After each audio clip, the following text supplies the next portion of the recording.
sobre el simbolismo de la Navidad. Es claro que este es un evento maravilloso sobre el cual urge meditar profundamente. El sol cada año realiza un viaje elíptico que comienza desde el 25 de diciembre en adelante. Luego regresa otra vez hacia el polo sur, hacia la zona donde está la Antártida. Por eso, precisamente, vale que reflexionemos en su honda significación. Por estos tiempos comienza el frío aquí en el norte, debido precisamente a que el sol se está alejando hacia las regiones australes. Y el 24 de diciembre el sol habrá llegado al máximo en su viaje hacia el sur. Si no fuera porque el sol avanza hacia el norte, desde el 25 de diciembre en adelante, moriríamos de frío. La tierra entera se convertiría en una mole de hielo y perecería realmente toda criatura, todo aquello que tenga vida. Así pues, bien vale la pena que reflexionemos en el acontecimiento de Navidad. El Cristo Sol debe avanzar para darnos, y en el equinoccio de la primavera se crucifica en la tierra. Entonces madura la uva y el trigo. Es precisamente en la primavera cuando debe el Señor pasar por su vida, pasión, muerte, para luego resucitar. La Semana Santa es en primavera.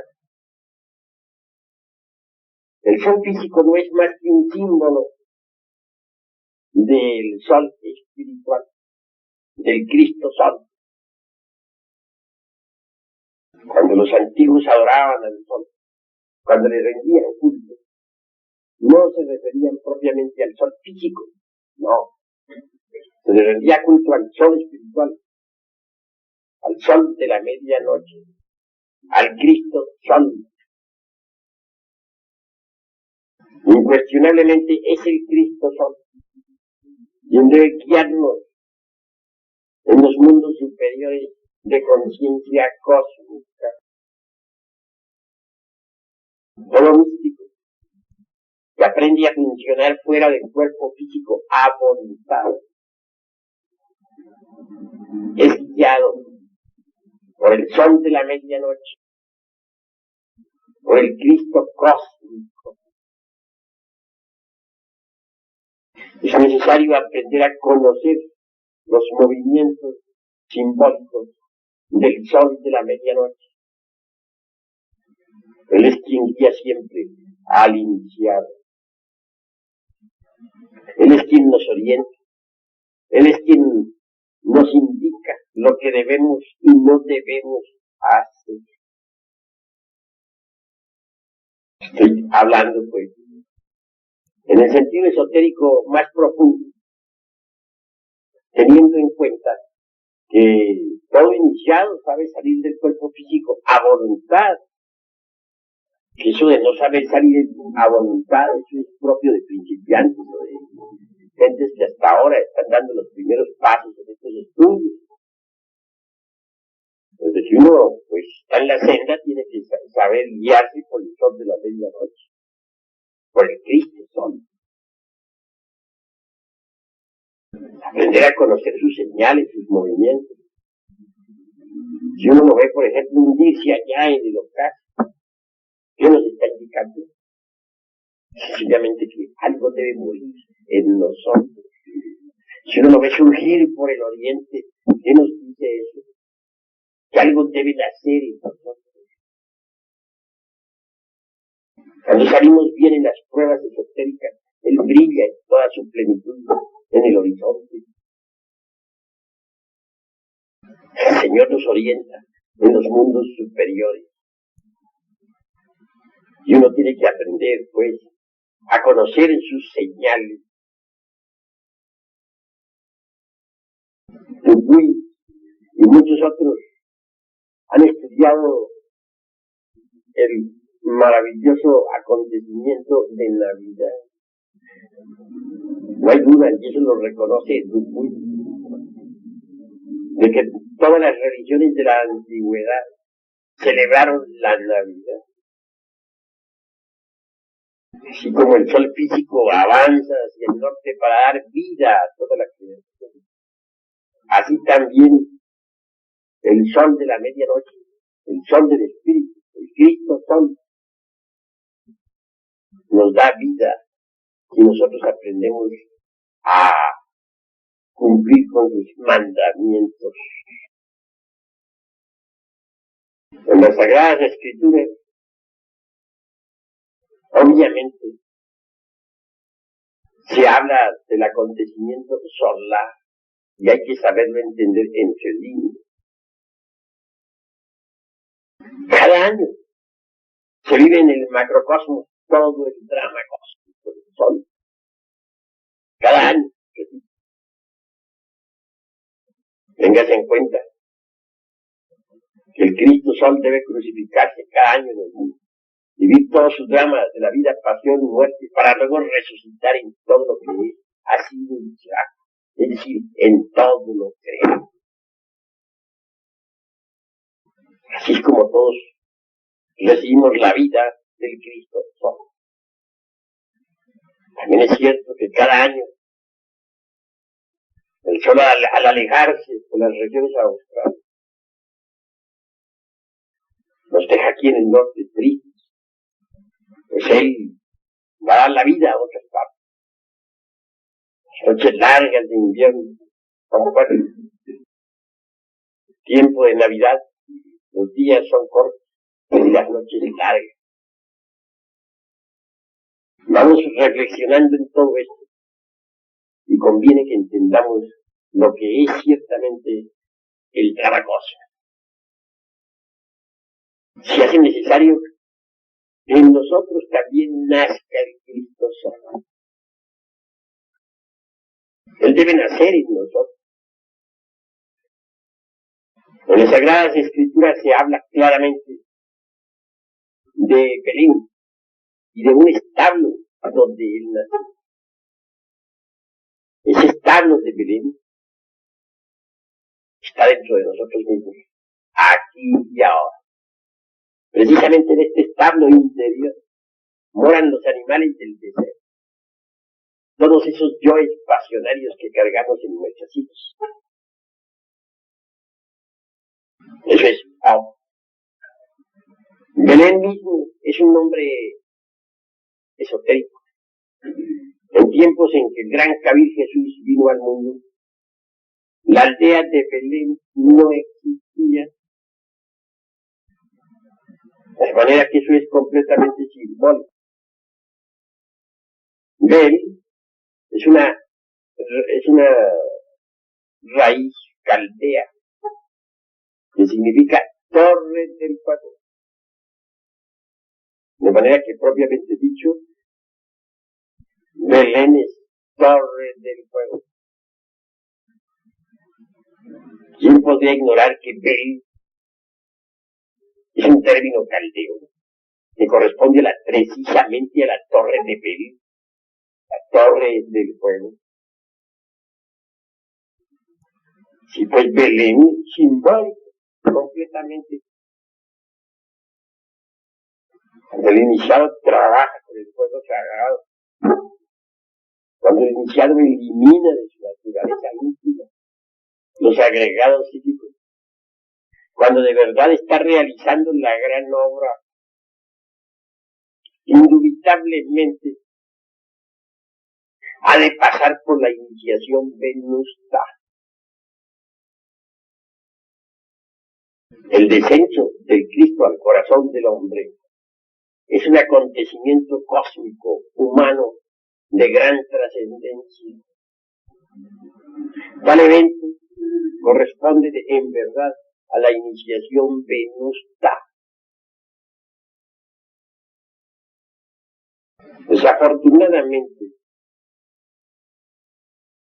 no se ha entendido realmente lo que es el Cristo. Muchos suponen que el Cristo exclusivamente fue Jesús de Nazaret, y están equivocados.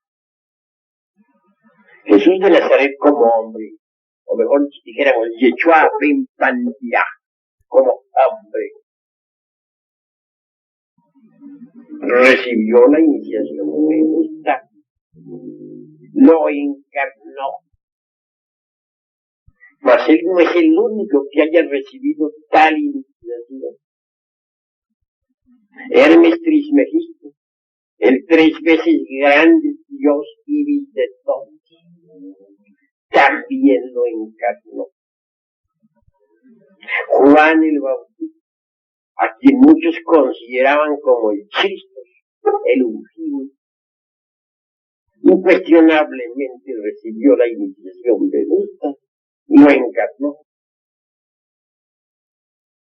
Los gnósticos bautistas aseguraban que en la Tierra Santa el verdadero Mesías era Juan, y que Jesús era tan solo un iniciado que había querido seguir a Juan. Habían por esos días disputas entre los bautistas y los gnósticos esenios y otros. Así pues que debemos entender al Cristo como es, no como una persona, no como un sujeto. El Cristo está más allá de la personalidad, del yo y de la individualidad. El Cristo en esoterismo auténtico es el Logos solar, representado por el sol. Ahora comprenderemos por qué los incas adoraban al sol. Los náhuatl le rendían culto al sol. Los mayas, lo mismo. Los egipcios, idénticamente, etc. No se trata de la adoración a un sol físico, no, sino a lo que se oculta tras de ese símbolo físico. Obviamente se adoraba era el Logo solar, al segundo Logo. Ese Logo solar es unidad múltiple perfecta. La variedad es unidad. En el mundo del Cristo cósmico, la individualidad separada no existe. En el Señor todos somos uno. Me viene a la memoria en estos instantes cierto experimento, digamos, esotérico, realizado hace ya muchos años. Entonces, sumergido en profunda meditación, logré ciertamente el samadhi, el estado de mantilla, o éxtasis, como se le denomina en el esoterismo occidental. Deseaba yo por aquella época saber algo sobre el bautismo de Jesús el Cristo, pues bien sabemos que Juan le bautizó. Fue profunda el estado de abstracción. Logré el perfecto dharana, o sea, concentración, el dhyani, meditación, y al fin conseguí el samadhi. Yo me atrevería a decir que fue un mahasamadhi, porque abandoné perfectamente los cuerpos físico, astral, mental, causal, búdico y hasta el átmico. Conseguí pues retrotraer mi conciencia en forma íntegra hacia el logo. Y pues en ese estado logoico, como un dragón de sabiduría, hice la correspondiente investigación. De inmediato me vi en la Tierra Santa, dentro de un templo. Pero cosa extraordinaria, me vi a mí mismo convertido en Juan el Bautista, con una vestidura sagrada. Vi cuando a Jesús lo traían con su vestidura blanca, su túnica blanca. Dirigiéndome a él, le dije: Jesús, desvístete de tu túnica, de tu vestidura, porque voy a bautizar. Después saqué de un recipiente un poco de aceite de ese de olivos.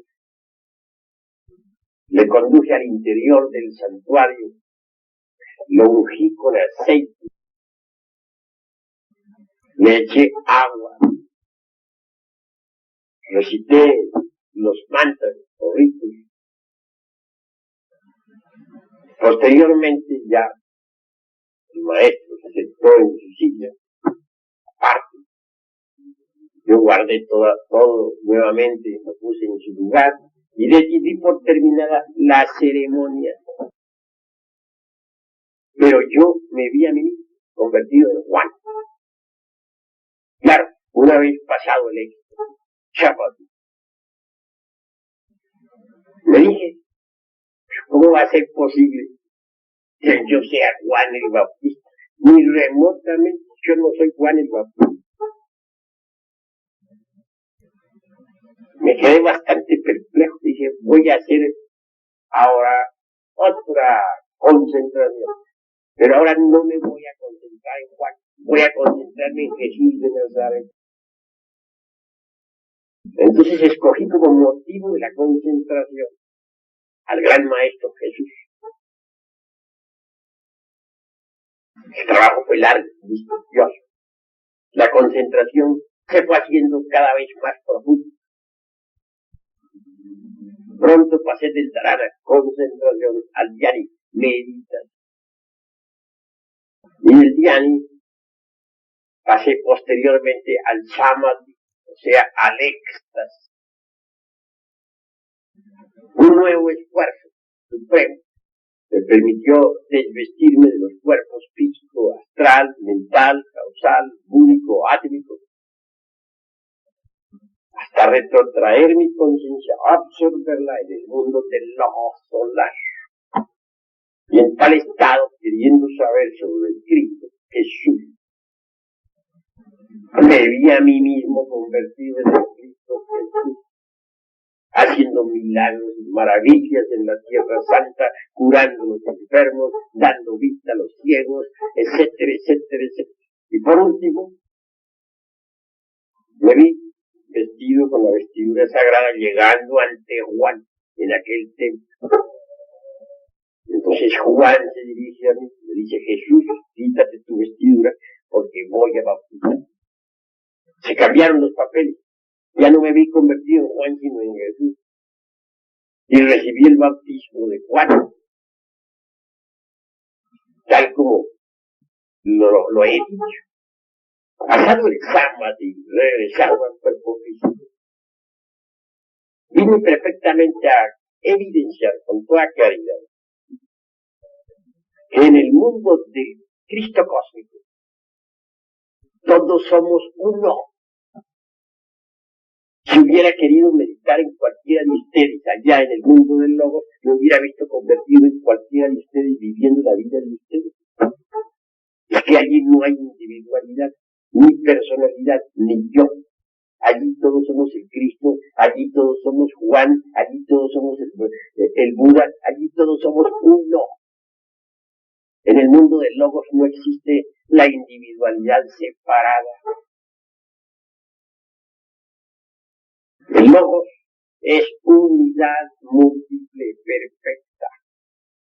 Es una energía que bulle y palpita en todo lo creado, que subyace en el fondo de todo átomo, de todo electrón, de todo protón, que se expresa vivamente a través de cualquier hombre que esté debidamente preparado. Bien, he hecho esta aclaración síntesis con el objeto de especificar mejor el acontecimiento de Belén. Cuando un hombre está debidamente preparado, pasa por la iniciación venusta, pero debe estar debidamente preparado, claro. Y en la iniciación venusta consigue la encarnación del Cristo cósmico en sí mismo, dentro de su propia naturaleza. Inútilmente habría nacido Jesús en Belén, si no naciera en nuestro corazón también. Inútilmente habría muerto y resucitado en las tierras altas, si no muere y resucita en nosotros también.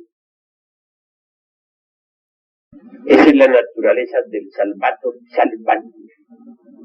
El Cristo íntimo debe salvarnos, pero salvarnos desde adentro, a todos nosotros. Quienes aguardan la venida de Jesús de Nazaret para un remoto futuro, están equivocados. El Cristo debe venir ahora desde adentro. La segunda venida del Señor es desde adentro, desde el fondo mismo de la conciencia. Por eso está escrito lo que Él dijo. Si oyereis que a alguien diciendo en la plaza pública está el Cristo, no creáis. Y si os dijeren está allí en el templo predicando, no creáis. Porque es que el Señor no vendrá esta vez desde afuera, sino desde adentro. Vendrá desde el fondo mismo de nuestro corazón, si nosotros nos preparamos. Pablo lo aclara diciendo, de su virtud tomamos todos gracia por gracia. Entonces, hay documentación. Si uno se estudia cuidadosamente a Pablo de Tarso,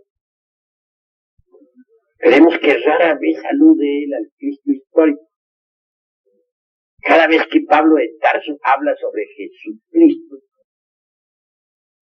se refiere al Jesucristo interior, al Jesucristo íntimo, que debe surgir desde el fondo de nuestro espíritu, de nuestra alma. En tanto un hombre no lo haya encarnado, puede decirse que posee la vida eterna. Puede sacar a nuestra alma del Hades. Solo Él puede verdaderamente darnos vida y dárnosla en abundancia. Sí, pues debemos ser menos dogmáticos y aprender a pensar en el Cristo íntimo. Eso es grandioso. Todo el simbolismo relacionado con el nacimiento de Jesús es alquimista y cabalista. Se dice que 3 reyes magos vinieron a adorarle, guiados por un extraño. Ese pedazo no se podría entender francamente si no se supiera alquimia, porque es alquimista. ¿Cuál es esa estrella? ¿Cuáles son esos reyes magos? Yo les digo a ustedes que esa estrella no es otra que la del sello de Salomón. La estrella de 6 puntas, símbolo del logo solar. Obviamente el triángulo superior representa a qué? Representa el azufre, es decir, el fuego. ¿Y el inferior qué representa? En alquimia, el mercurio, el agua. ¿Pero a qué clase de agua se refieren los alquimistas? Dicen ellos, al agua que no moja, al húmedo radical metálico. En otros términos, al exiogeari, al esperma sagrado. Indubitablemente mediante la transmutación de las secreciones sexuales se elabora esa agua extraordinaria. Las aguas puras de Amrita, el mercurio de la filosofía secreta. Bien vale la pena que nosotros meditemos en el sello de Salomón. Ahí tienen ustedes el triángulo superior, representación vívida del azul, y el inferior, representación vívida del mercurio. Quiere decir que el fuego sagrado, el fuego del Espíritu Santo, debe en nosotros fecundar a la materia caótica para que surja la vida. Debe fecundar al mercurio de la filosofía secreta.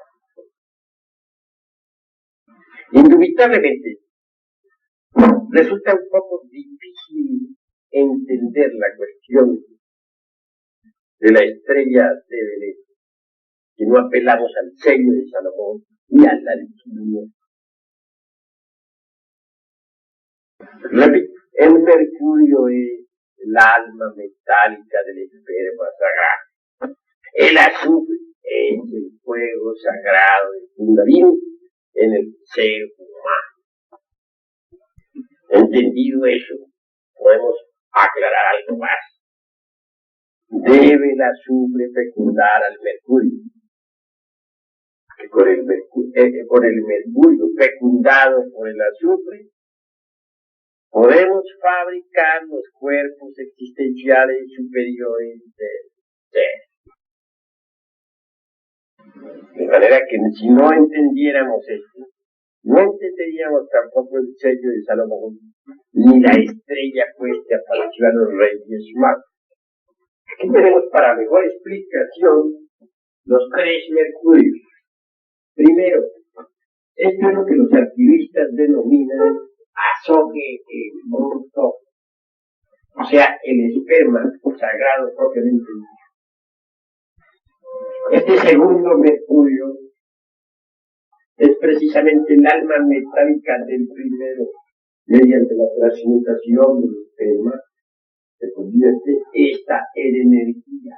A esa energía sexual se le denomina alma metálica del esperma. Y la tercera es la más importante. Es precisamente el famoso, un poco complicadito, difícil de entender, pero si ustedes ponen atención, podrán siquiera forjarse una idea. Me piden que les explique lo que es la Navidad y tengo que explicarla como es o no explicarla. Incuestionablemente, lo primero que tenemos es el asombro involucrado, el esperma. Segundo, la energía sexual, resultado de la transmutación del esperma. Tercero, el, el mercurio, o sea, el mercurio fecundado por el azufre, o en otros términos, la energía sexual ya fecundada por el fuego sagrado. Mezcla pues de energía y fuego que sube por la espina dorsal para llevarnos a la autorrealización íntima del ser. Este tercer mercurio es el arché de los griegos.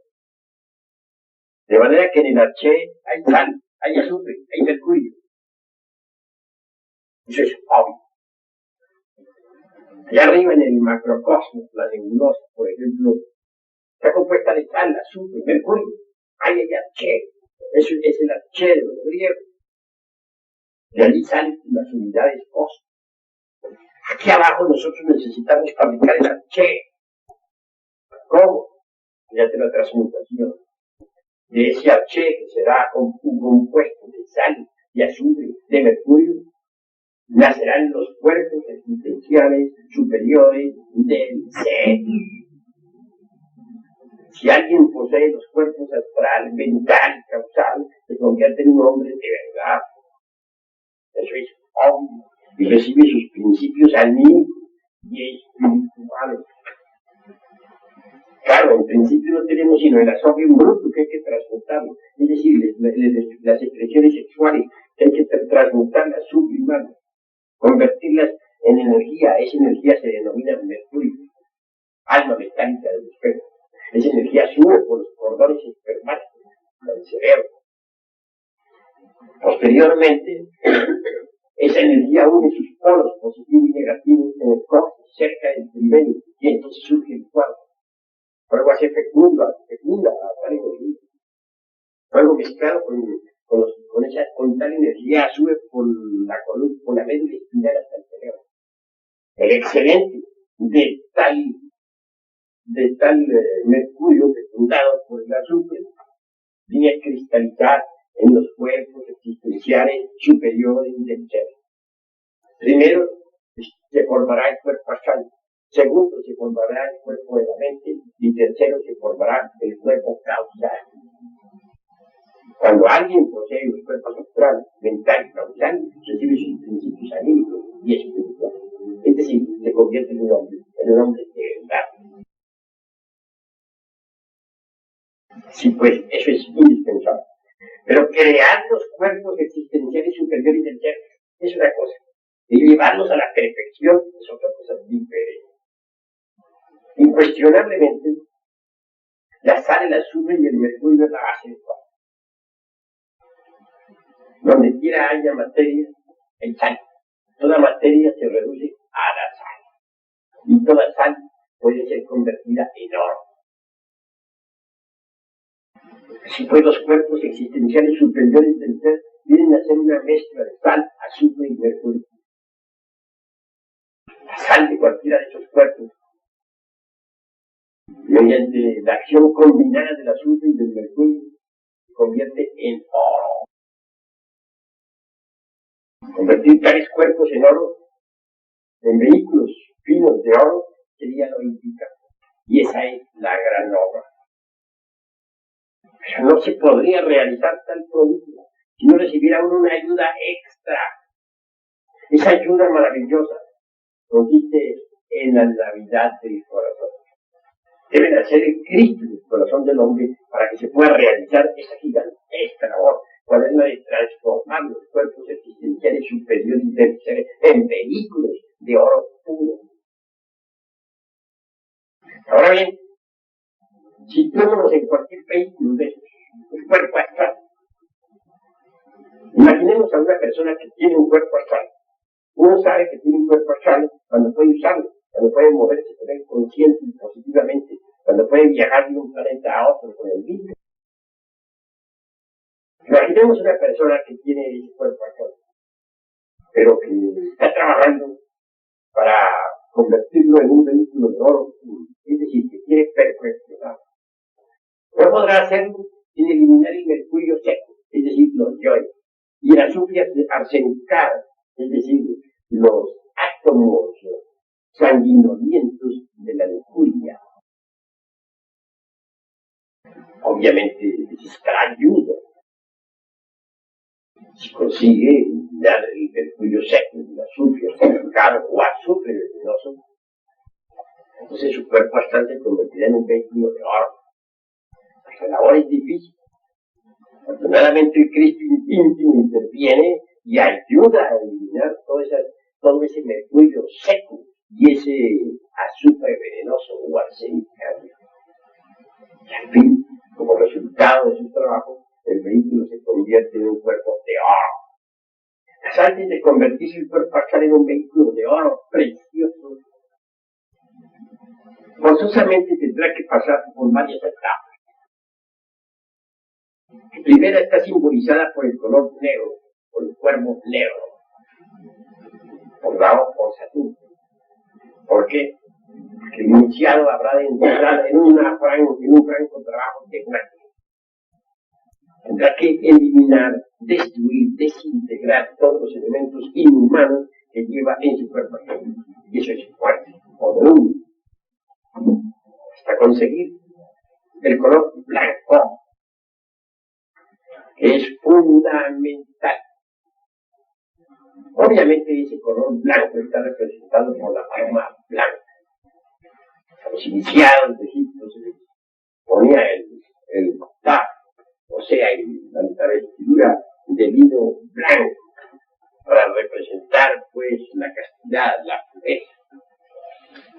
Después, el tercer símbolo es el águila amarilla. Recibe el iniciado el derecho a usar la túnica amarilla. En el cuarta fase del trabajo, el iniciado pues recibe la púrpura. Cuando recibe la púrpura, ya su cuerpo astral ha quedado convertido en un vehículo de oro puro, de la mejor calidad. El jefe de todo ese trabajo alquimista es precisamente el Cristo íntimo. Los sabios dicen que la sal, el azufre y el mercurio son los instrumentos pasivos de la gran obra. Lo más importante, dicen ellos, es el magnés interior. Ese magnés citado por Paracelso no es otra cosa sino el Cristo íntimo. Señor, él debe realizar en verdad toda la gran obra. He citado como ejemplo el cuerpo astral, pero idéntica labor hay que hacer con cada uno de los cuerpos existenciales superiores del ser. Tal labor, sin el magnés interior de la alquimia, sería algo más que imposible. Por eso es que, incuestionablemente, al comenzamos la gran obra, debe encarnar a Cristo íntimo. Él nace en el estado de nuestro propio cuerpo. Y dentro tenemos todos los animales del deseo y las pasiones interiores. Él tiene que crecer, desarrollarse a través del ascenso de los grados, convertirse en un hombre entre los hombres, se carga de todos nuestros procesos mentales, volitivos, sexuales, emocionales, etcétera, etcétera, etcétera. Pasar como un cualquiera entre cualquiera. Siendo el Cristo un ser tan perfecto que no es pecador, sin embargo tiene que vivir como pecador entre pecadores, desconocido entre los desconocidos. Esa es la cruda realidad de los seres. Pero va creciendo, se va desarrollando. A medida que va eliminando en sí mismo los elementos indeseables que llevamos dentro. Es tanta su integración con nosotros mismos, se echa toda la responsabilidad sobre nosotros. Se ha convertido en un pecador como nosotros, siendo que él no es pecador. Sintiendo en carne y hueso las tentaciones, viviendo como cualquiera. Y así poco a poco, a medida que va eliminando los elementos indeseables de nuestro sentido, no como algo ajeno, sino como propios de él, se va desarrollando y desenvolviendo en el interior de sí mismos. Eso es precisamente lo maravilloso.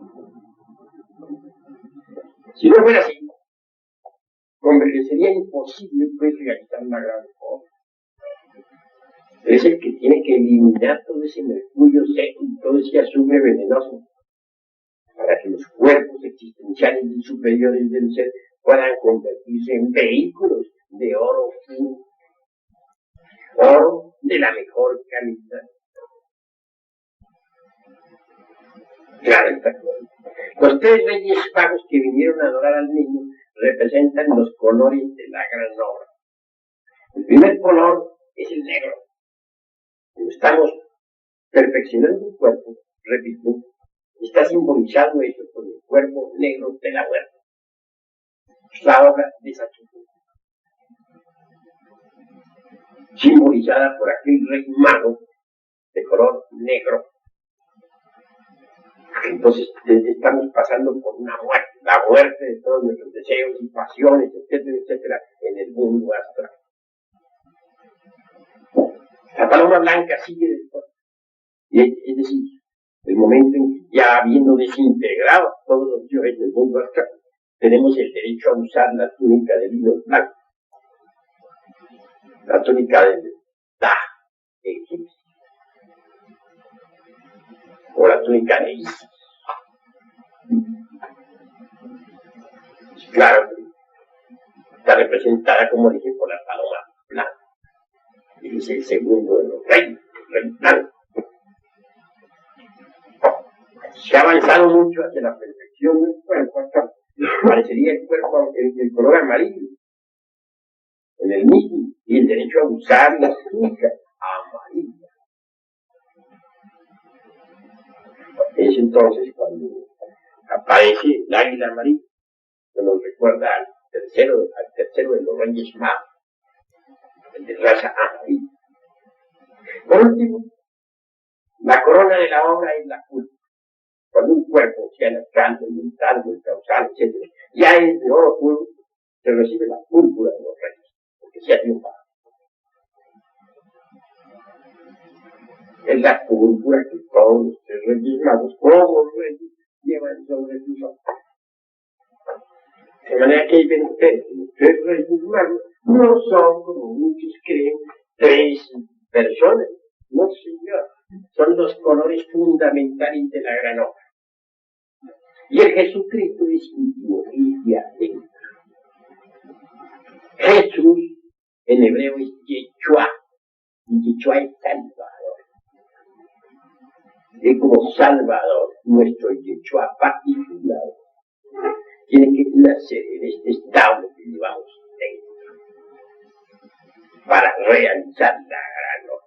Él es el magnes interior del laboratorio alquimista. El gran maestro debe surgir pues en el fondo de nuestra alma y de nuestro espíritu. Lo más duro pues para el Cristo íntimo, cuando ha nacido en el corazón del hombre, es precisamente eso del drama cósmico. Su Via Cruz. En el Evangelio aparecen las multitudes pidiendo la crucifixión del Señor. Esas multitudes no son de ayer, de un remoto pasado, como suponen las gentes, de algo que sucedió hace 1975 años. No, señores. Esas multitudes están dentro de nosotros mismos. Son nuestros famosos yoes. Dentro de cada persona habitan miles de personas. El yo odio, el yo tengo celos, el yo tengo envidia, el yo soy codicioso. Es decir, cuántos defectos tenemos. Y cada defecto es un yo diferente. Estoy hablando aquí de esta manera, de este modo, sencillamente porque veo que los hermanos que están aquí en su mayoría son ya instituciones. Ahora algunos visitantes no entienden el discurso, pero en realidad, todos son de la institución, pero hablar de este modo. Es claro que esas multitudes interiores que tenemos, que son nuestros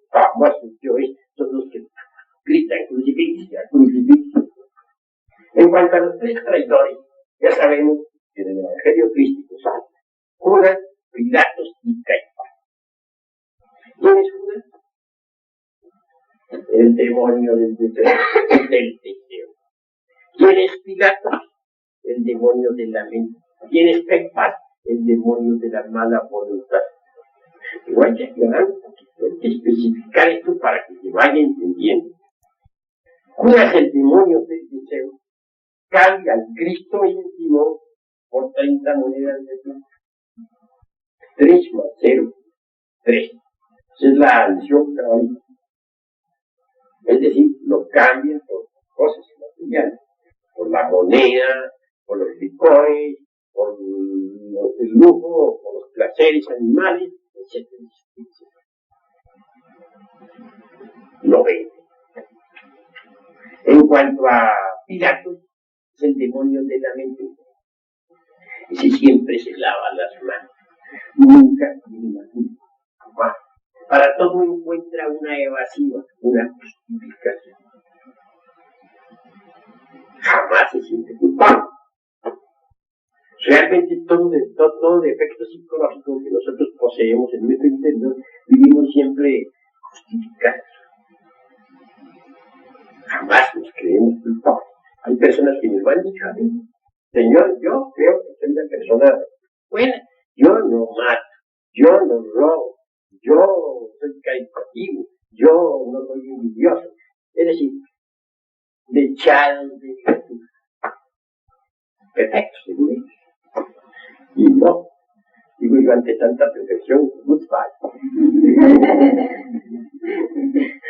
De manera que miremos las cosas como son en su crudo realismo. Ese Pilato siempre se lava las manos, nunca se considera culpable.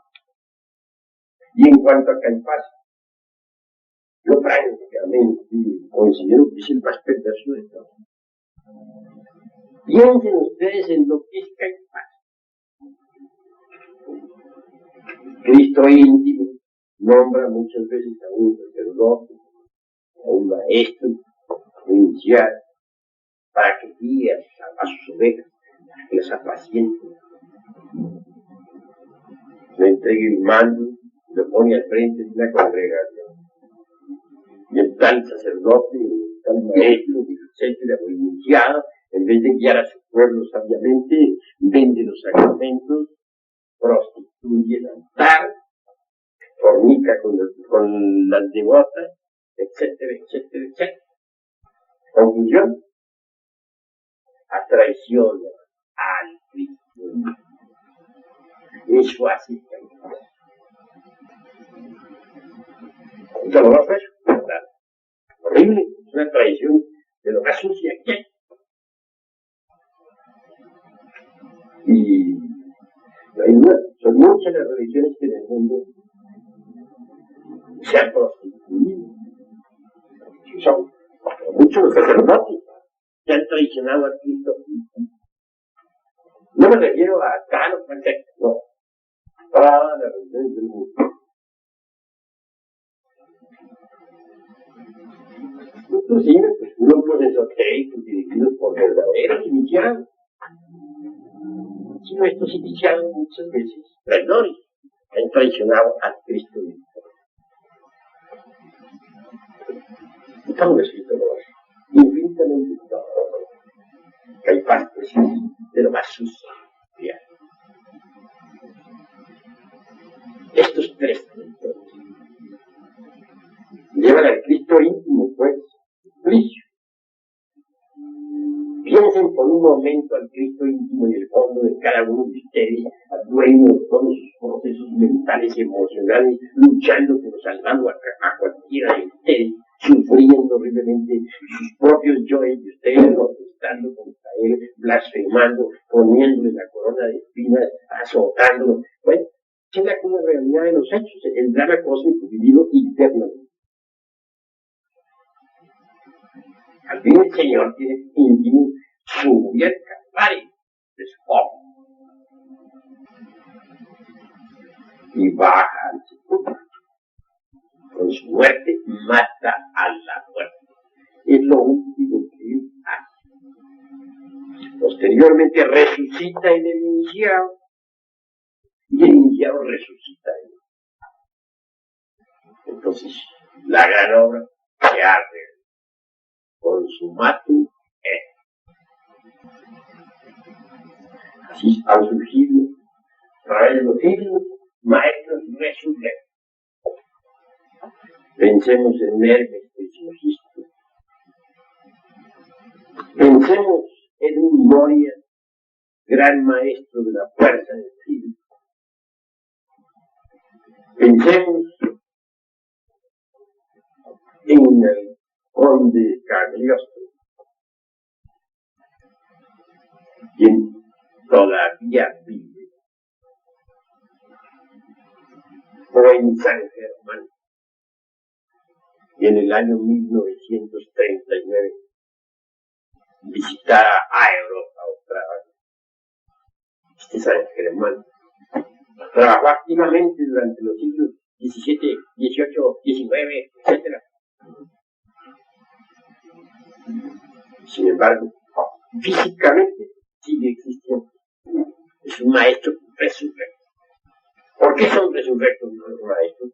Porque gracias al Cristo íntimo lograron ellos la resurrección.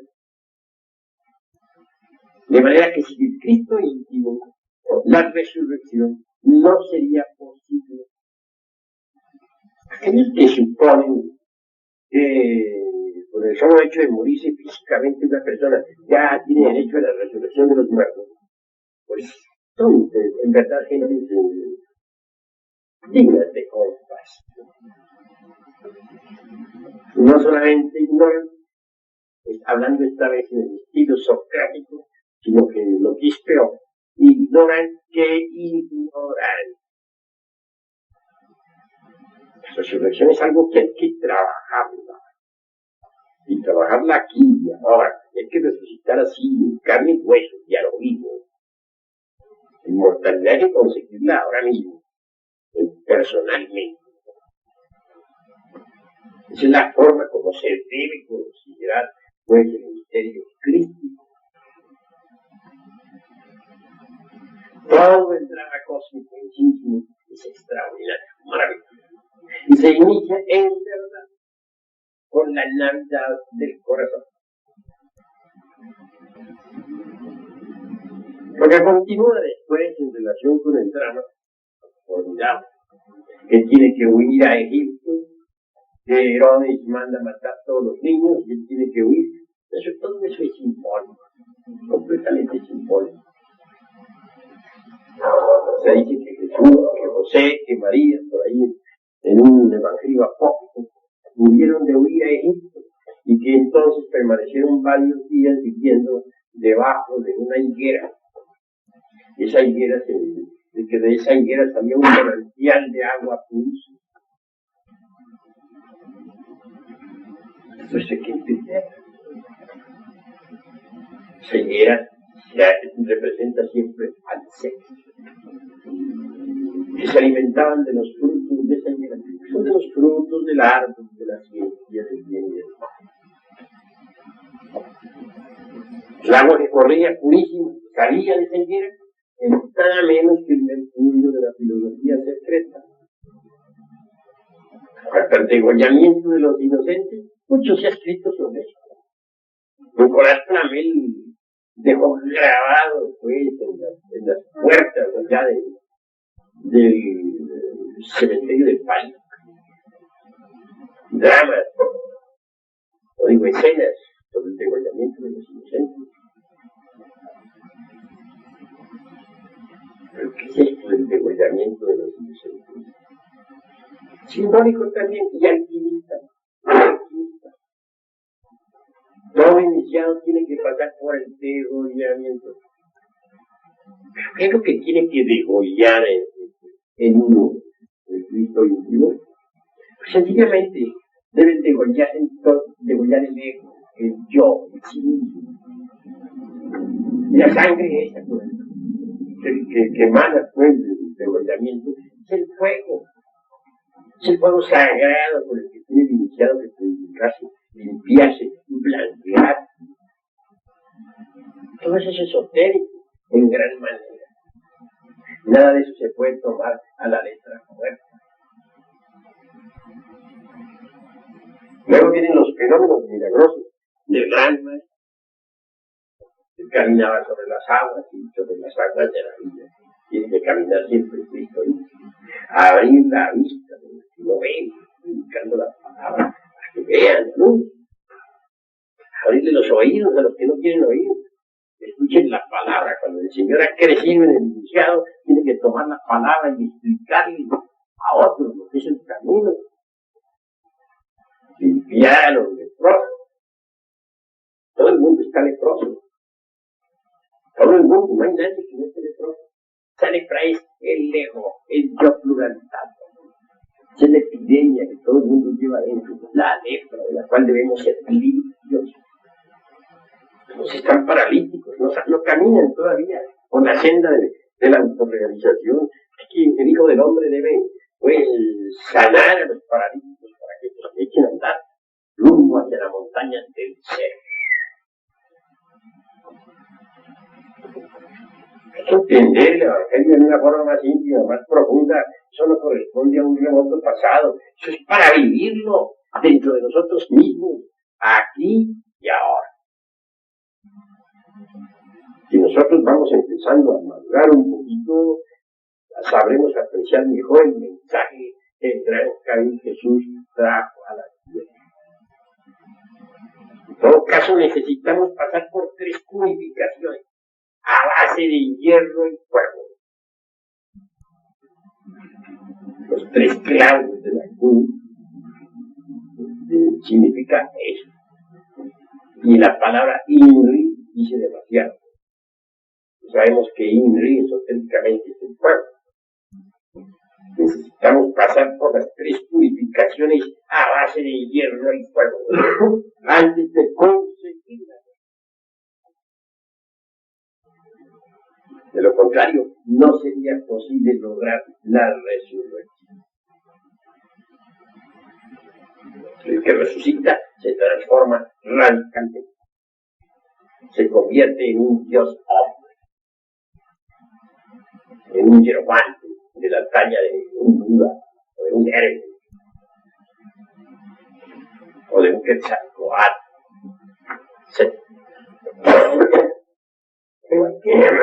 Hay que hacer la gran obra.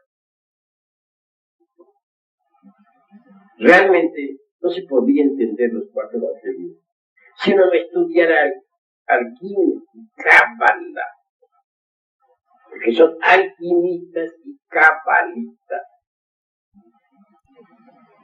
Eso es obvio. Los judíos tienen 3 libros sagrados. El primero es el cuerpo de la doctrina, es decir, la Biblia. El segundo es el alma de la doctrina, el Talmud, donde está pues el alma nacional judía. Y el tercero es el espíritu de la doctrina, el Zohar, donde está toda la cábala de los rabinos. La Biblia, el cuerpo de la doctrina, es el clave.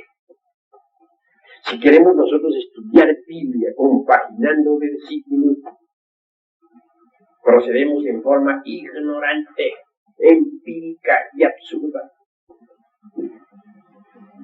Prueba de eso es que todas las sectas muertas que se han nutrido hasta la fecha actual con la Biblia interpretada en forma empírica no han podido ponerse de acuerdo. Si existen miles de sectas basadas en la Biblia, quiere decir que ninguno la ha comprendido. Las claves para la interpretación del primer texto. Solo en el tercer libro, que es en el del Zohar, dicho por si llevaba un Pedro, el gran rabino iluminado, hallamos las claves para interpretar la. Entonces es necesario abrir pues el Zohar. queremos saber algo sobre el Cristo, sobre el Hijo del Hombre, debemos estudiar el árbol de la vida. ¿Cómo podríamos saber algo sobre el Hijo del Hombre si no estudiamos el árbol de la vida? El Zohar. ¿Es posible? Cuando uno estudia el árbol de la vida, tiene que ahondar en los 10 episodios de la Cábala. Esta vez voy a hablar yo de los 10 episodios. No de arriba hacia abajo, sino al contrario, de abajo para arriba. Como me decía en cierta ocasión a mí el conde San Germán. Ahora nos toca a nosotros, en estos tiempos, trabajar de abajo. Es verdad, uno quiere hablar de México, que la humanidad está demasiado materializada. De verdad que voy a empezar a hablarles a ustedes sobre el árbol de la vida desde abajo para arriba. No de arriba para abajo. El primer sepilote pues es Malkut. Pero este Malkut, propiamente dicho, es el mundo físico este en el que nosotros vivimos, el mundo tridimensional de Cristo. Los hombres científicos pueden conocer la mecánica de los fenómenos, pero ¿qué saben ellos sobre el fondo vital? Absolutamente nada, pero nada. Tenemos un cuerpo físico, porque descubrimos que está hecho de órganos, está compuesto por órganos, por eso es un organismo. Los órganos, a su vez, están compuestos de células. Las células son moléculas de átomos. Y si fraccionamos cualquier átomo, liberamos energía. Los científicos pueden jugar, dijéramos, con la biomecánica de los fenómenos, pero no pueden crear vida. Imposible. Nosotros ponemos sobre la mesa de un laboratorio las sustancias químicas con las que están compuestos los gametos masculino y femenino, es decir, spermos y óvulos. Y le decimos a los científicos que fabriquen tales gametos. No niego que puedan hacerlo, fabricarlo. Es posible que con poderosos microscopios los hagan. Pero lo que sí estamos absolutamente seguros es de que jamás van ellos con esos gametos artificiales a crear un organismo humano.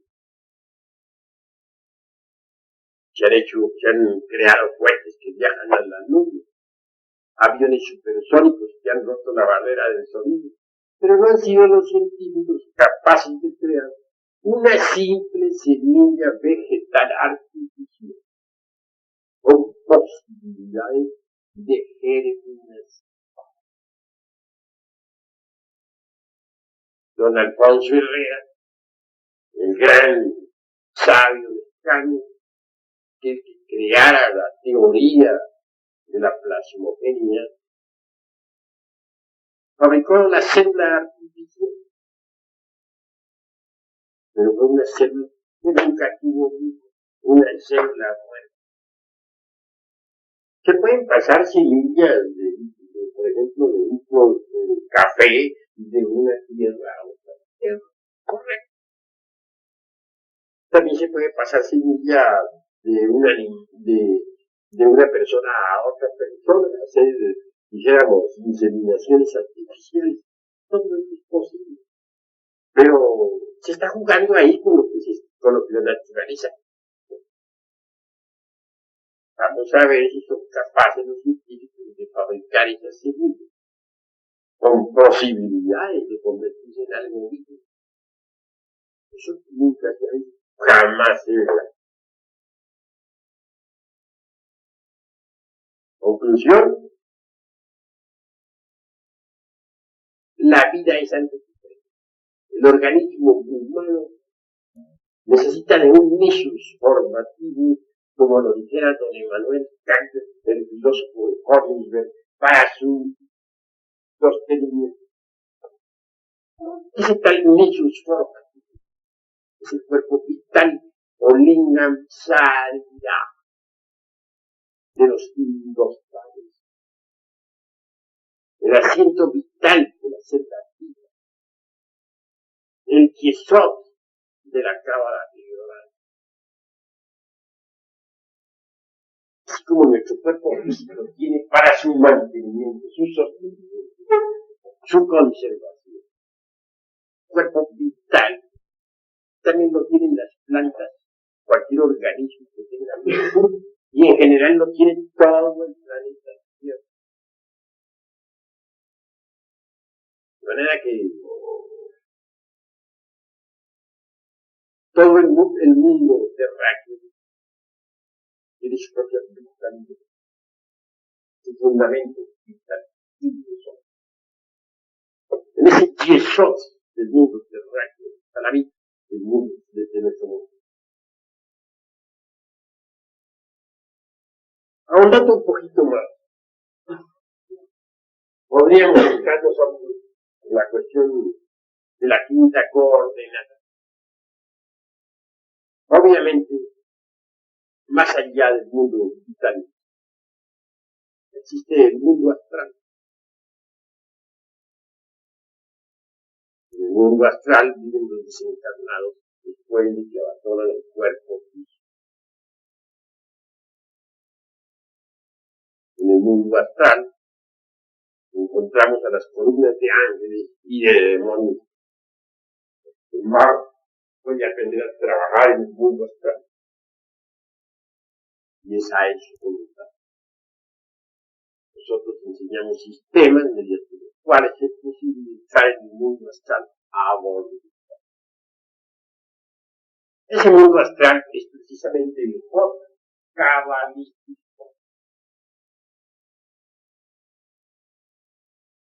Más allá del mundo astral, encontramos el mundo de la mente cósmica. El famoso Netzach de los hebreos. Tierra tiene mente. La mente cósmica o la mente planetaria está en todo lo que ha sido llega. Nuestra propia mente es una fracción de la mente planetaria. Eso es todo. Que a esa mente planetaria o mundo mental se le denomine el Chá. Nada tiene de raro. Cuestión de nombre. Pero el mundo de la mente ha sido ampliamente estudiado por todas las escuelas de regeneración. Continuando pues en este análisis del árbol de la vida, entramos en el mundo de las causas naturales. El mundo causal. Obviamente el mundo causal es realmente el templo de la fraternidad, de la luz interior. No levantado jamás por manos humanas. En el mundo causal encontramos nosotros las distintas corrientes de causación. Todo efecto tiene su causa. Toda causa es efecto. Toda causa se transforma en efecto y el efecto a su vez se convierte en causa en un nuevo. Así pues, causas y efectos están debidamente encadenadas. En el mundo causal propiamente dicho,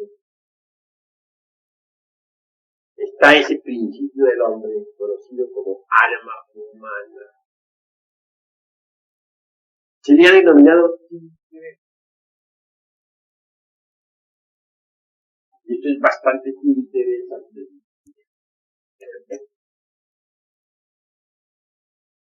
El alma humana en sí es masculino.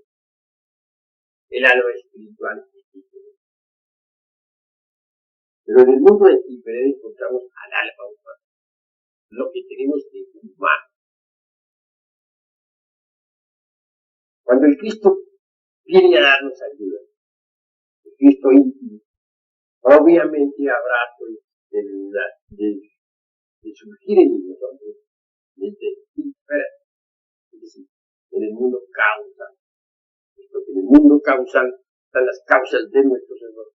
Él tiene que eliminar las causas de nuestros errores. Para que el Cristo cósmico pueda nacer en nosotros, se necesita que se humanice. Es una fuerza cósmica universal, latente en todo átomo del universo. Para que se humanice, habrá de penetrar en el vientre de la divina madre Kundalini. ¿Quién es él? ¿Cómo podría entender eso? Dentro de nosotros está nuestro Padre, está el Señor. También está nuestra divina madre Kundalini. Tornarse, pues, el eterno masculino divino en el eterno femenino de la madre divina. Ella recibe en su vientre al logos, él desciende de su elevada y nace de ella. Por eso es que se dice de ella que es virgen antes del parto, en el parto. Y es de ella que debe nacer ese niño, Jesús, ese Jesucristo. O Yichua particular ya de venir a San Pablo. Surge pues algo. Cuando alguien recibe la iniciación de Tiferet, él viene pues a expresarse en el alma humana, en el mundo causal. Surge de hecho desde allí para poder eliminar las causas de los errores.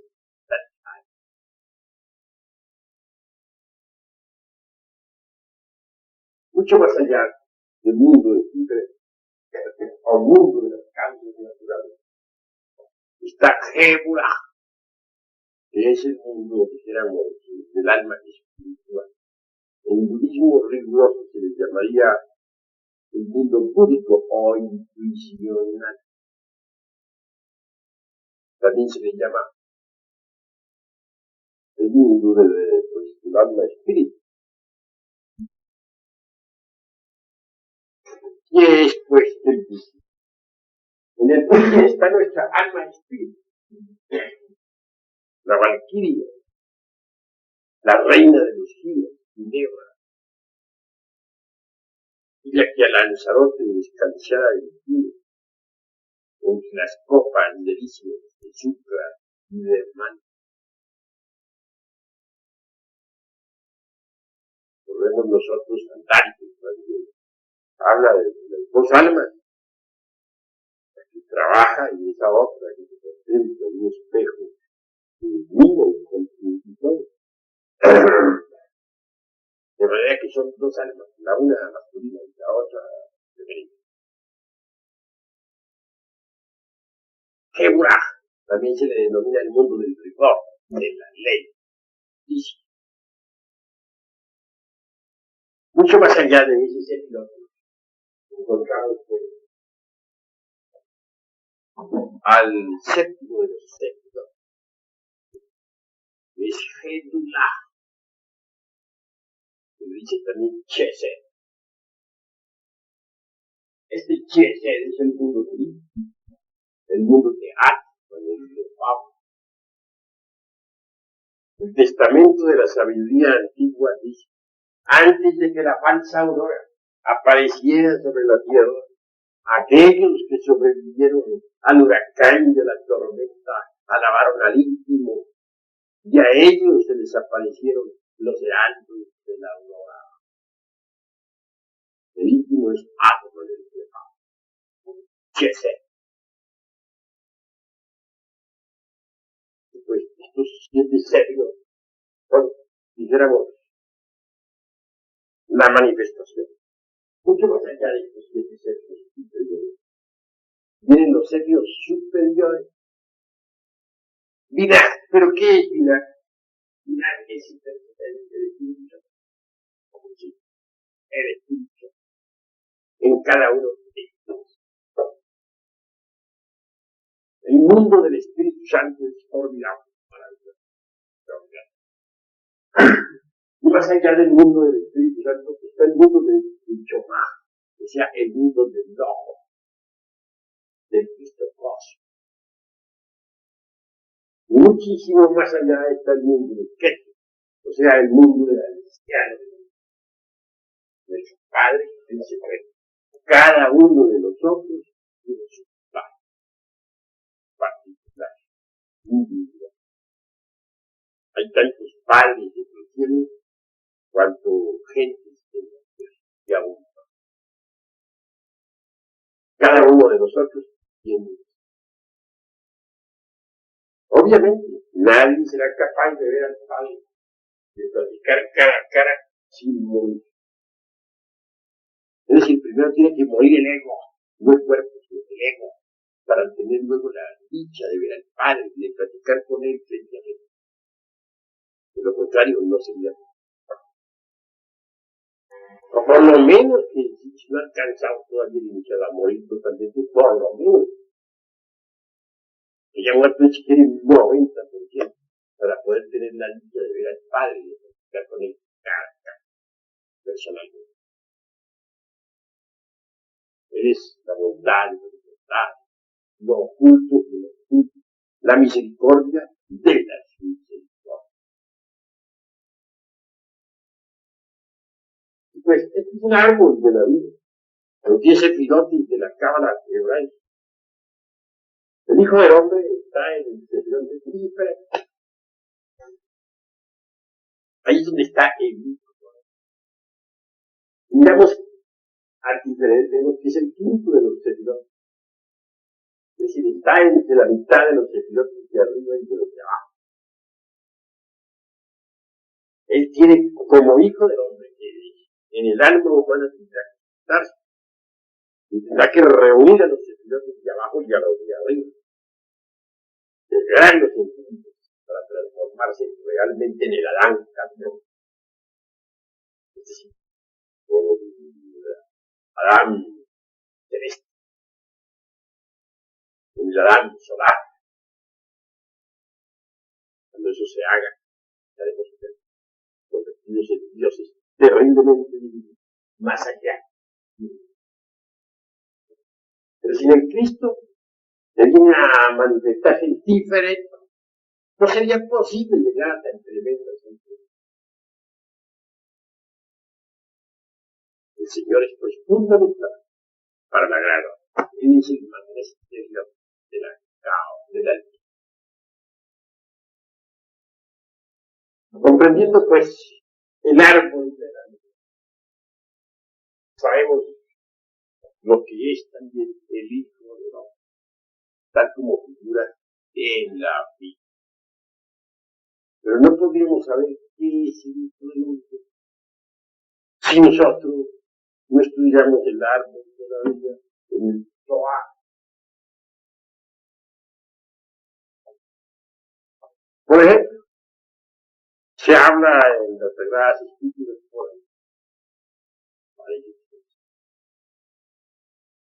No recuerdo exactamente qué punto. Del Hijo de Dios, de aquel que negare que el Hijo de Dios. Ese es anticristo.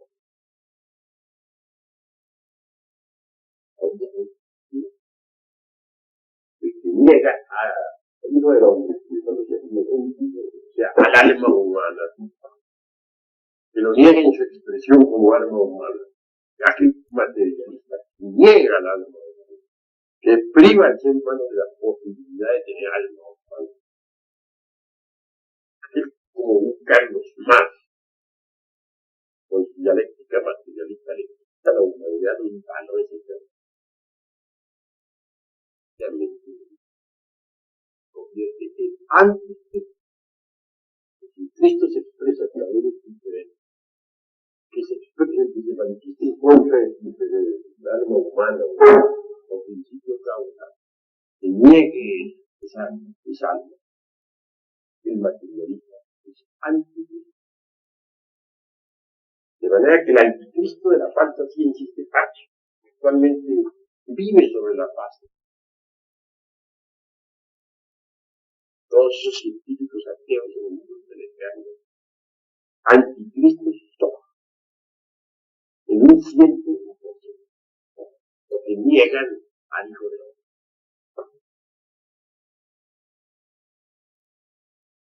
Reflexionemos en todas las queridos hermanos, para que vayamos entendiendo lo que es el Cristo íntimo, la Navidad del cuerpo.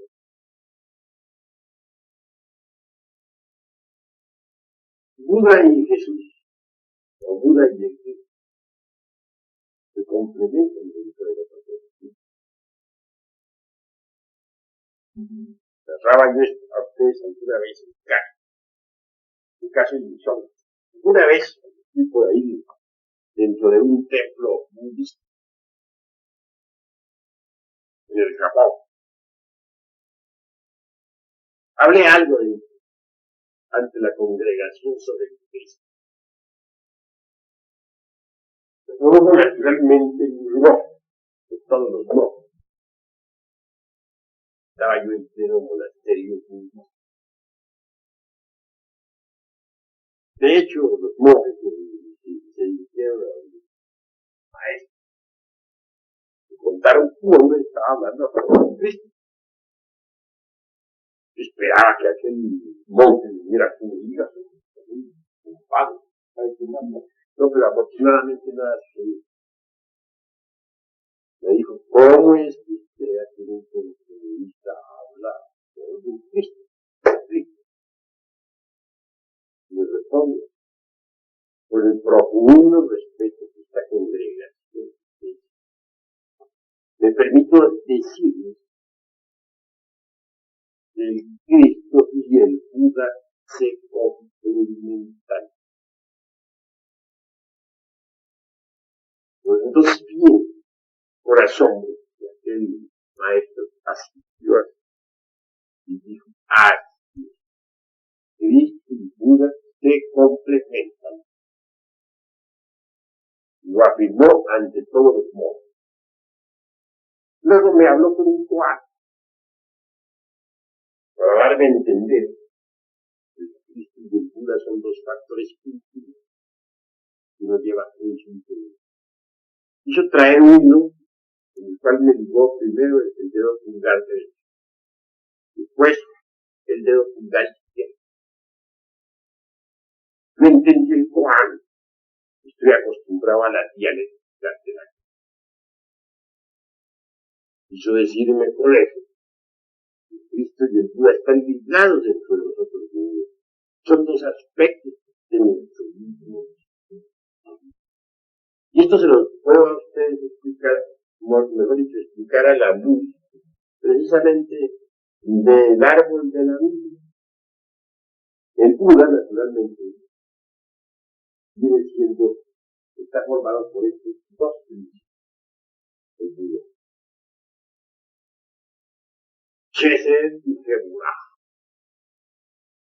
En lenguaje rigurosamente filosófico, diríamos, Atma Uno. Es el Buda interior. Y en cuanto al Cristo, veámoslo aquí en Choma. El Cristo, de manera que el Cristo, a través de linaje, que es el sexo, viene a quedar conectado con el Buda, que es Chesed, Geburah. Parte de nuestro propio ser, Cristo y Buda. Entonces, el porvenir esotérico religioso de la humanidad en el mañana tendrá indudablemente lo mejor del esoterismo, lo mejor del esoterismo budista. Es decir, el esoterismo budista y el esoterismo místico tienen que integrar, funcionar. Son los pasos de este proceso. Gautama, el Buda Sakyamuni, vino a enseñarnos realmente la doctrina de Esa es la doctrina del íntimo, la doctrina de pura integridad. Y en cuanto al Yeshua de infantilidad, vino a enseñarnos la doctrina de Cristo. Tomás es el Cristo. Vino a enseñarnos la doctrina del alma humana, la doctrina de Cristo, la doctrina de Cristo. La doctrina de Cristo, Lautaro nos trajo la doctrina del pura íntimo y Jesús de Nazaret nos trajo la doctrina del Cristo íntimo. Cada uno de ellos nos trajo un mensaje de Dios. Pues Cristo y Buda se complementan.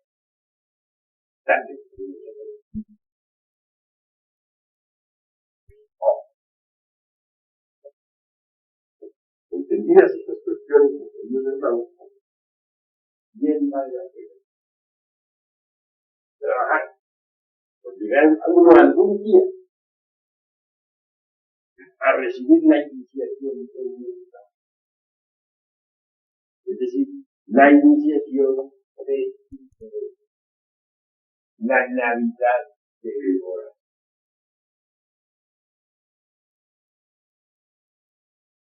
Ahora me voy a limitar a contestar cada uno de ustedes. Pueden preguntar,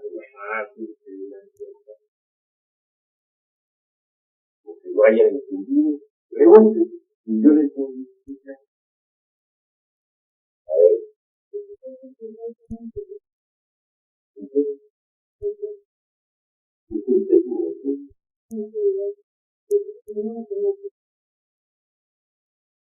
Pues la gente suma y resta tanto, pero realmente si cogen el sistema como 1 más 0 más 0, la 1, el nombre del Eterno Dios vivo.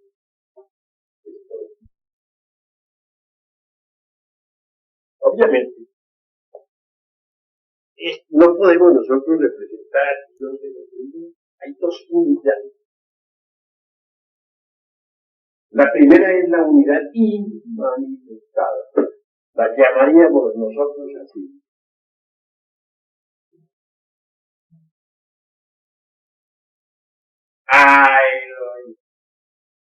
La divinidad incógnita, el omnipotencia, la infinitud de todos los existentes.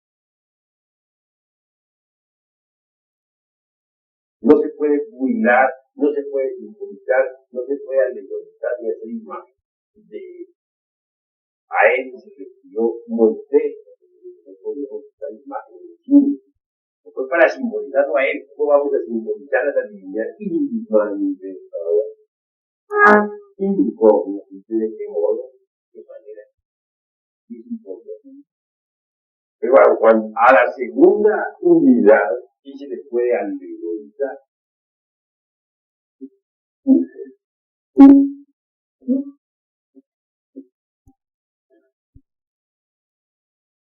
Elohim es la segunda unidad. Elohim no es un sujeto completo, es el ejército de la palabra, el ejército de la palabra. Es una palabra.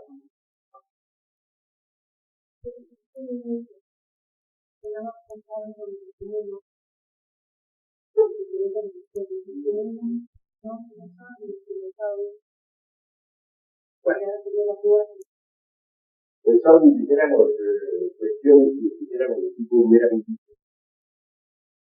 que en realidad de verdad, el verdadero nombre secreto de la divinidad lo tiene cada cual. Y en este caso no sería un nombre de religión. Cada cual tiene un nombre.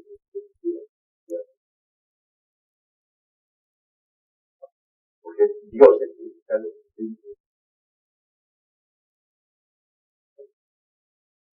Por ejemplo, mi nombre interior profundo, Samael Andreón. Lo uso y es lo único que uso. Un nombre profano no lo uso. hombre que está cumpliendo la misión, porque le está entregando la enseñanza a la humanidad, es un Dios superior todo, todo el que tiene derecho, más de Dios, no me nada. Lo que es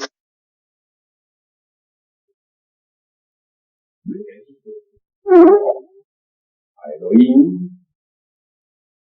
es incognoscible. Elohim, el ejército de la palabra. Está bien. Pero Elohim en sí mismo es pluralizar. Es una palabra, dijéramos, masculina, con un femenina pluralizada con un terminal masculino. Significa diosas y dioses.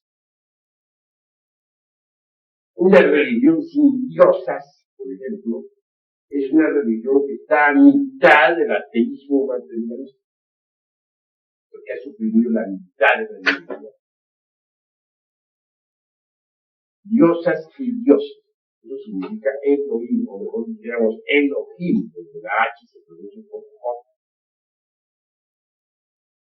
Estos Elohim son, como quiera que tienen sus dos principios, su alma espiritual, que es que dominan su alma humana, que es una posibilidad, son divinos andros, son diosas y dioses.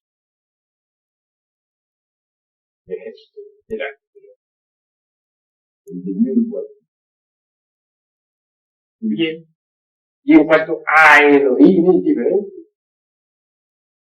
A Elohim, el indominable. Pero todo lo que surge, lo que viene a la existencia, surge de Elohim, o sea, la unidad creadora. Surge por conjugación definitiva de la sufre y del deber. Por eso se dice, sol es su padre, que la luna de su madre, que el viento le dio en su vientre y que la tierra fue su madre. Bien. De manera que entonces distingamos entre Elohim y Elohim. En el mundo de Elohim, cada cual tiene un nombre esotérico. Y Elohim, o sea, el ejército de la palabra, al fin, al llegar a la noche cósmica, tendrá que absorberse en el seno del eterno Padre Cósmico. ¿Hay alguna otra pregunta?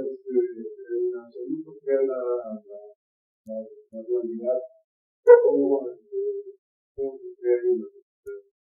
Bueno, el absoluto en sí mismo, o sea, el eterno Padre Cósmico común, no es instrumento de la dualidad. No negamos que él no medita la creación de un cosmos. Puede meditar ahí. Pero quien ya viene a crear la dualidad es la segunda unidad, Elohim, o la unidad manifestada. La crea, digamos, por conjugación de los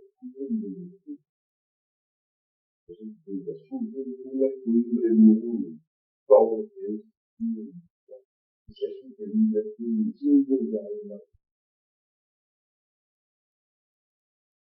creada naturalmente de la segunda unidad, no de la primera unidad. En cuanto a la Trinidad propiamente dicha, también se manifiesta con la segunda unidad. Porque más allá del anciano de los niños, viejo de los niños, encontramos nosotros a la Inchapur, es el sagrado sol absoluto. Muchísimo más allá de la Inchap, encontramos nosotros a la Inchap.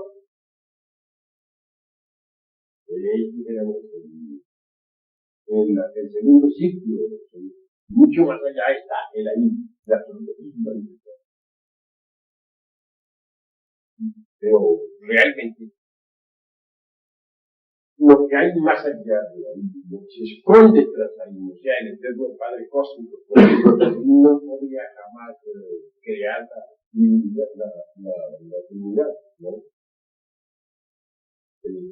Durante la manifestación de la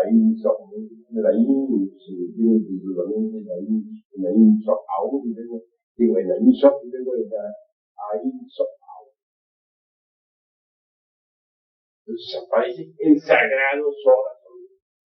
Y del sagrado sol absoluto emana el santísimo Okidanor, omnipresente, omnipenetrante, omnipresente. El santísimo Okidanor es también mencionado por Anabasti con el nombre del gran aliento. Del gran aliento, a su vez, Shuri, la Trinidad, el santo Triamanticano. O sea, el santo afirmar, el santo negar y el santo conciliar. El santísimo Okidanor, aunque penetre en los mundos, no queda involucrado en los mundos. Y para poder criar, tiene que desdoblarse tres elementos fundamentales, que son el santo afirmar, el santo negar y el santo conciliar. Y como su que es mucho más padre, hijo, positivo, negativo, todo. Pero esa trinidad emana el santísimo cuidador. El santísimo cuidador emana del sagrado solar. No emana directamente de la unidad divina, sino de la unidad ya manifestada. ¿Alguna otra pregunta, hermano? A ver.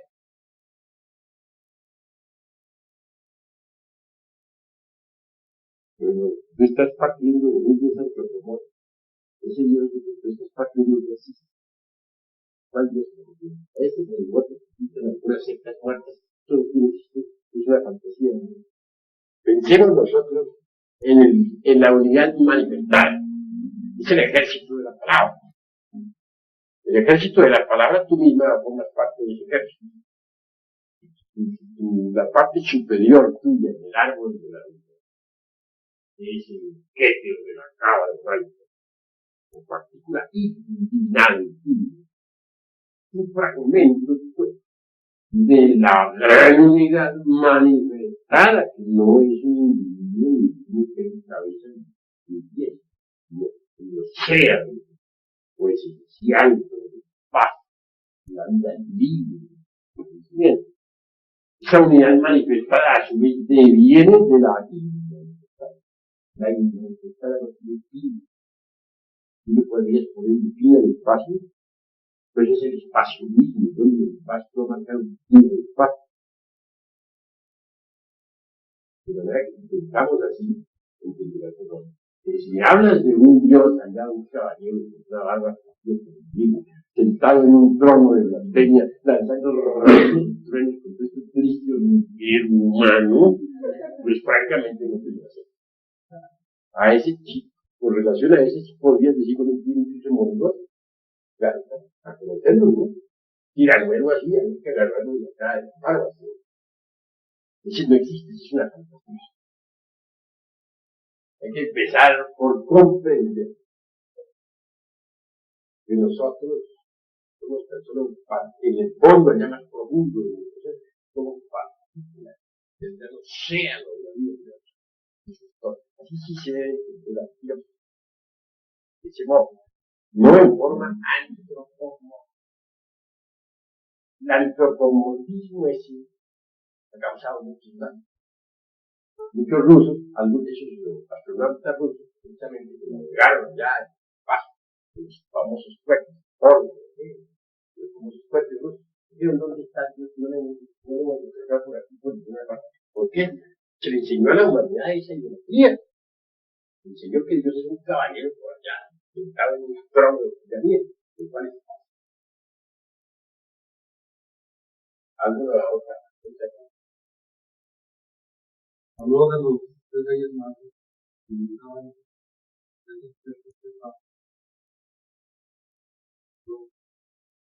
primero luego el blanco, luego el amarillo, y después estaba la corona de púrpura. El manto. Nicolás Flamel, estábamos hablando de este color negro, el blanco y el rojo. Es eso que lo diga. El divorcio dice otra cosa. Y en cuanto a Raimundo Lulio, yo por mi parte acepto los 4 colores fundamentales por experiencia. Primero es el negro, responde a Saturno. Bueno, uno está eliminando, por ejemplo, pongamos el cuerpo astral, eliminando lo que no sirve, el mercurio seco, los joys. El segundo color es el blanco. Cuando ya uno ha logrado blanquear ese cuerpo, por haber eliminado los joys. Tercero, el amarillo. Ya recibe uno las túnicas amarillas, ya esperanza está para terminar la ropa. Y cuarto, la púrpura. Cuando ya el cuerpo astral se ha convertido en un vehículo de oro. Y que los colores fundamentales, dígalo Nicolás Flamel, no lo digan, son los 4. Negro, blanco, amarillo, rojo.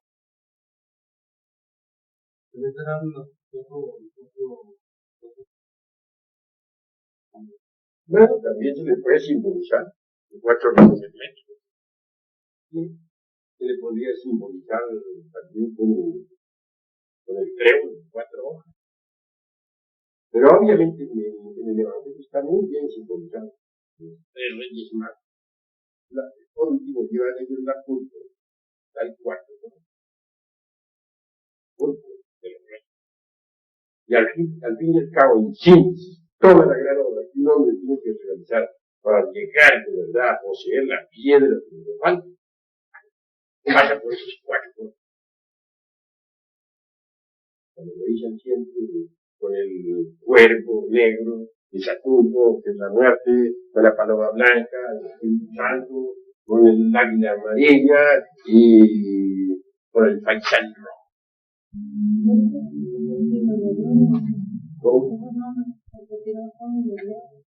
Ahí está el hebreo. Todos los mundos o regiones de que hablan las religiosos, de que hablan las escuelas científicas, de que hablan las escuelas budistas, de que hablan las escuelas de Japón, etcétera, etcétera, nada. Pero aquí están ya, a la luz del árbol. Hay 2 árboles.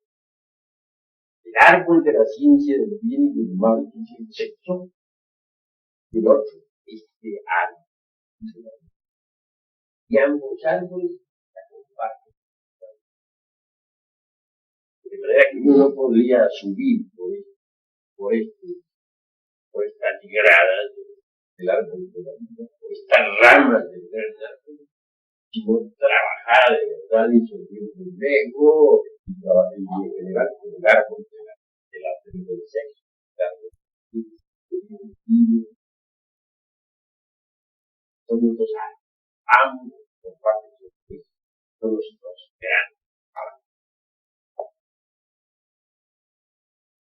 ¿Alguno va a estudiar?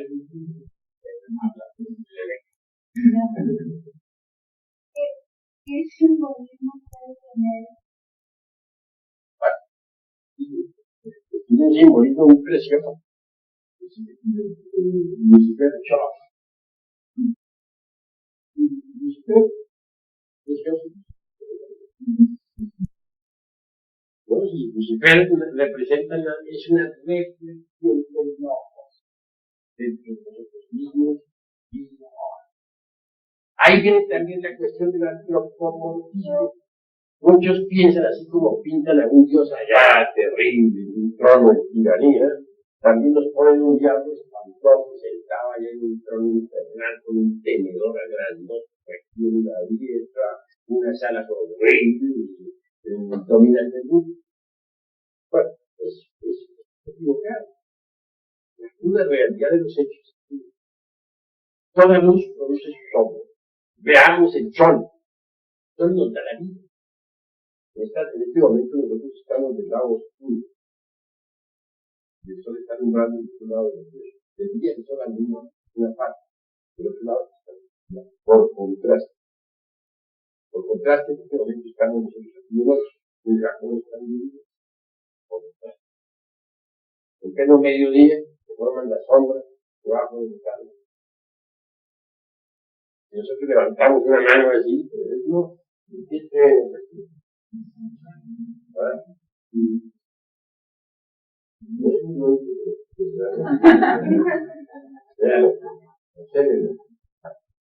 Y ya no.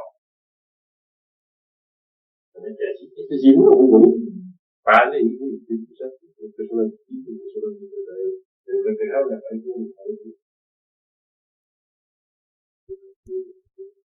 Claro, ya.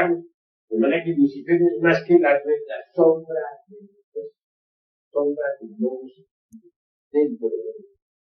Porque nuestro logos interior profundo, el Cristo íntimo, proyecta su sombra. Y esa sombra es útil, la necesitamos. Léanse ustedes la Divina Comedia de Dante. Vean ustedes cómo Virgilio y Dante bajaron por la escalera de Lucifer. Cada pelo de la escalera del cuerpo de Lucifer parecía una viga. Por ahí iban bajando. Y por ahí subieron también a llegar arriba donde está el boldo. Es un boldo. Lucifer es escalera para bajar. Lucifer es escalera para subir. Pero Cristo se disfraza de Lucifer para que al mismo de escalera y sacarlo de la vida, llevarnos al cielo. Hay que mirar a Lucifer ahora desde un punto de vista nuevo. De Lucifer realmente es más que la red. Yo digo, no. Y útil a él. Dan impulso sexual. Impulso es rebelde de por sí, por luciférico. Si uno es capaz de controlar ese impulso animal, entonces transmuta el espíritu de su vida, comienza y le gana una batalla. Cada vez que uno logra pues, dominar el impulso animal, tú vives un peldaño de la escala de vida. Y así vamos subiendo de peldaño en peldaño hasta que salga arriba, autorrealizado y inteligente. De manera que Lucifer le sirve a una escalera para subir. Y viceversa, si uno quiere bajar, no queda más remedio que bajar por la escalera de Lucifer. En cuanto al tigre, Lucifer es el símbolo de Lucifer. Los caballeros tigres son hombres que estaban luchando precisamente contra la organización, luchando contra la igualdad. Originalmente los caballeros tigres fueron iniciados. ¿Alguna otra pregunta? A ver.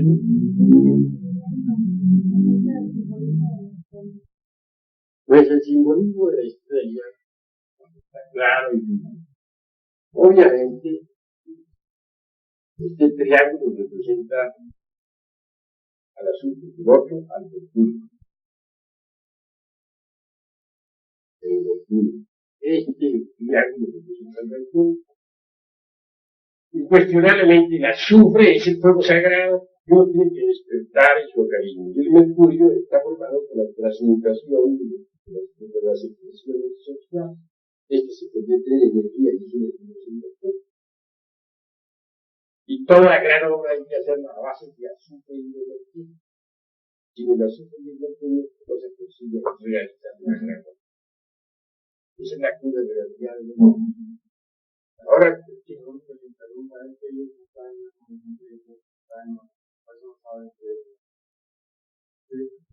tendríamos que tendría que estudiar las obras, pasar a positivas para poder llegar a entender esto. ¿Ah? ¿Cómo? Aquí vemos pues que la estrella de Salomón habla por sí sola. Tiene 6 puntos, que son las que Y las 6 ondas entradas en punto y punta son femeninas. Total se descomponen 12 rayos. Esos 12 rayos a su vez vienen a cristalizar en las 12 constelaciones del sol.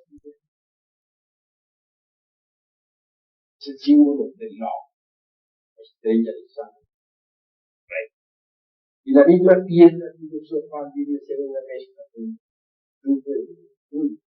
sal, es salina, y ahí en sí misma contiene el azufre y la luz. De manera que todo el trabajo, la gran obra, se fundamenta en el azufre y el cuerpo. Cuerpos esenciales superiores, de cera y carne, crean en la transformación sexual, resultando de mano de energía creadora, vino a dar origen a Mercurio de la filosofía secreta, que Mercurio a su vez integrado con el azufre sirve de fundamento para crear los cuerpos astrales, mental y causal, que indica poseer tales cuerpos que reciben sus principios anímicos, espirituales, convierte en un hombre verdadero. Ahora, llevar tales vehículos a la perfección es posible con la ayuda del magnesis interior, es decir, con la ayuda del Cristo íntimo. Para recibir esa ayuda extra, se hace necesario pasar por la iniciación venusta, o sea, la iniciación de diferencia. Quien no recibe la iniciación venusta, tampoco puede encarnar al Cristo íntimo. Fundamental en la vida es llegar a caminar. Cristo está al que sabe la palabra dada. Nadie la pronunció, nadie la pronunciará, sino solamente aquel que lo tiene encarnado.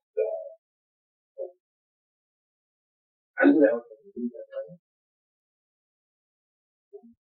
¿Cómo se logra? Digo, ¿cómo se logra saber o para llegar a la iniciación venusta, pues tiene uno que pasar antes por las iniciaciones superiores. Tiene uno que haber pasado por todas las 5 grandes iniciaciones del pueblo. Solo quien ha pasado por las 5 grandes iniciaciones del pueblo logra, al fin y al cabo, la iniciación venusta. Es una iniciación muy exigente. Pero, obviamente, si uno lo propone a larga, pues lograr. En todo caso, esto se va a realizar de forma gradual. Tiene que empezar por el y por ser un buen antes de la aspiración.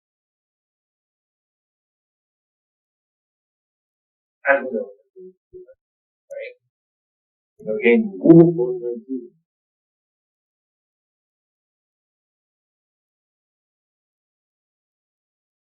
Bueno, creo que ya no hay más preguntas. Eso sí, los que tengan que preguntar preguntas, tienen que ser canchas terrenos.